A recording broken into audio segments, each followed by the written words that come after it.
आम घर भीतर को ख्रीस्टान पशि आम घर भीतर को मुसलमान पशि आसिले मेहंदी आम संस्कृति मेहंदी मुसलमान मान संस्कृति हलदी करुचु हलदी की रसम थिला रिंग सेरेमनी आमर ना ख्रीस्टान मानकर से निष्पत्ति करती आम सांगरे रहा निष्पत्ति करुचु केत वर्ष नुहे बहटा सबुदिन नुहे कि आम बह थे वरण कले मरण पर्यंत रहा पड़े आम भारतर संस्कृति केते उन्नत बुझंतु मूर्खंक भली आम बर्तमान भावुँ कौन ना रिंग सेरेमनी मुझे गोटे उदाहरण आपको दूसरी मु 4-6टा खंडे बाहाघर बेलू बेदुरी फेरी मत निमंत्रण करने मु गला बेलू गेट्रे जो चित्र लगाई देखते कौटी आलिंगन चित्र कौटी सांगे ठिया होता चित्र लगा मुझे चित्र को देखी मुझे गाड़ी बुला मुझे जीवा पूर्व ता बापू डाक कहीदेवा दरकार तो बापा को डाकिले मुझे मत आप कहले ये चित्रटा आपण झीर जो हीर तो ना हाँ मुझे कि बाहर तो सरी से कौटी एकांत स्थान परस्पर को आलिंगन कर फटो उठी ना फटा आईला कौटू भारतीय संस्कृति रे 8टी रेखा अतिक्रमण कले शरीर दान हुए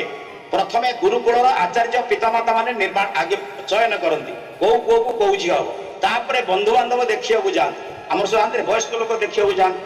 ता भितर वयस्क कई जने लोक मुदी दिए माने पुअर लोक झील को मुदी दिए अर्थ स्वीकार है तापर गोटे बागदान हुए जहाँ लग्न कहते आपण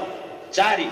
पंचम भाई निमंत्रण करने जाए माने भाई भी स्वीकृति दिए मो भौणी जो बाहा मुझे एकमत बड़ धराक्रम माने किए जाए भाई जाए पितामाता ग्राम लोक मैंने स्वागत करती बर को पूरा तो कन्या स्वागत करे सहित पितामाता बंधु बांधव रहती ना नहीं एमाने भी स्वीकार कले 6 सप्तम विवाह संस्कार